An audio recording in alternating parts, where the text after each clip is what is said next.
vault's just up ahead.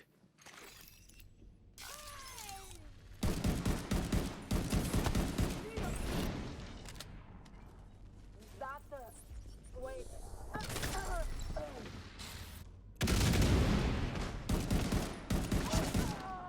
Jonesing for some action.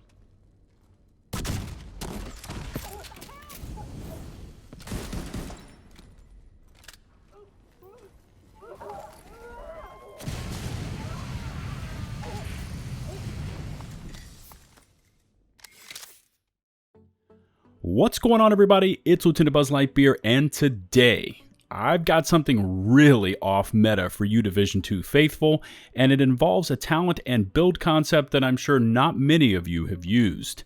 But before we jump into the build guide, please take just a moment to smash that sub button and ring the bell to receive all future upload notifications from my channel.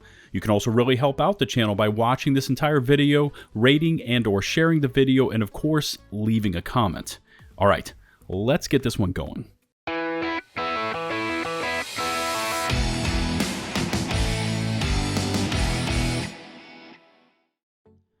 As I sat down to theory craft this Mad Bomber build, I knew it wasn't going to be easy, because the majority of the player base considers this to be a second or even third tier body armor talent. Now, a build that is built around explosives, especially grenades, is something that most players would never consider using, and that is precisely why I decided to build it and show you what it can do. Now, as I break down this build for you, I'd like you to start thinking of this as a hybrid status effects crowd control skill build instead of just a straight explosives build.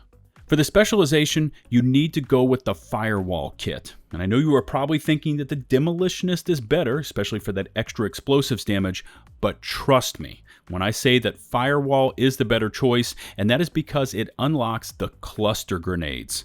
Now, there are also some decent crowd control perks in this specialization, like extra burn duration and extra damage for your allies to enemies that are within 10 meters of you. For the build, you can really assemble the pieces however you want, but you will need one piece of China Light, 2 pieces of Grupo Sombra, the Acosta's Go Bag Exotic Backpack, and then I went with 2 pieces of Wyvern for the extra skill damage and status effects. So for the mask, I went with China Light with max skill damage and max status effects along with a skill haste mod. For the body armor, this is my first piece of Wyvern with skill damage and status effects along with a skill haste mod.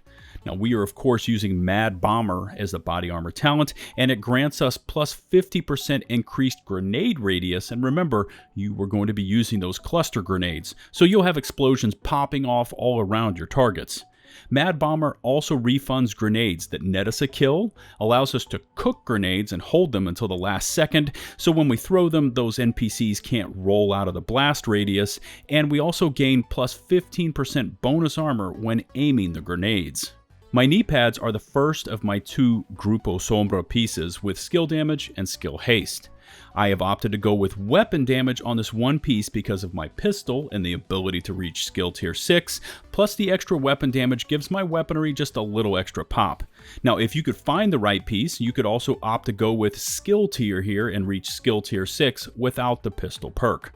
The Acosta Go Bag offers up so many talents and perks that are great for this build, including not only the attributes of skill haste and skill damage, but also the extra armor kits, extra grenades, ammo capacity, repair skills, and extra status effects. The 1 in hand talent refunds a grenade just for throwing it, and also gives us plus 1 skill tier for 15 seconds. If I'm at skill tier 6, it will also grant me overcharge. And remember the pistol I keep referring to, as when I am holding that, I am already at skill tier 6, and then just by throwing a grenade, I go up on overcharge. Now, a quick disclaimer, the grenade refund mechanic is not working all the time, so you're going to need to keep a close track on how many grenades you have in your character inventory. The gloves are my second piece of Grupo Sombra with status effects and skill damage, and I have rolled the core attribute to skill tier. The knee pads are my second piece of Wyvern with status effects and skill damage, and remember, for the 2 pieces of Wyvern, I am already getting skill damage and status effects. For the weaponry, I've decided to equip the Everlasting Gaze named MK17 rifle. Now, the MK17 is super stable, and it hits hard out to longer ranges, but what we really want are to land those headshots, so we can proc Perfect Perpetuation, and that will give our next status effect plus 50% damage and duration. Also notice that I have recalibrated my rifle to have plus 10% damage to targets out of cover for that extra multiplicative damage.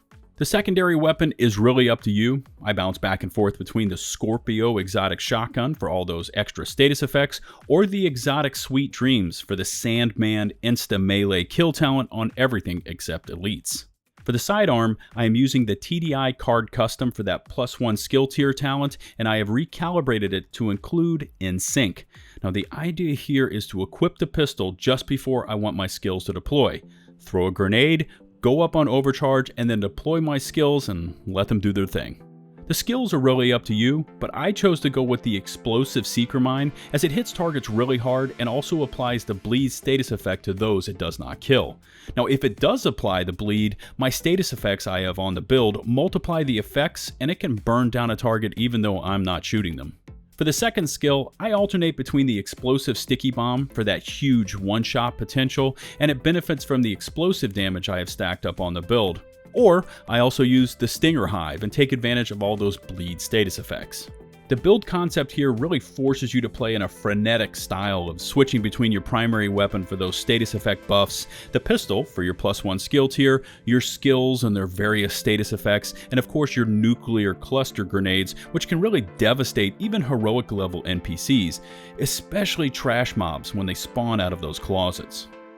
That's going to wrap up today's build guide, and as always, I look forward to reading your feedback in the comment section below. If you haven't yet done so, please smash that sub button for intensive Division content, and don't forget to ring the bell to never miss another upload notification from my channel. If you would be so kind, please take the time to rate the video.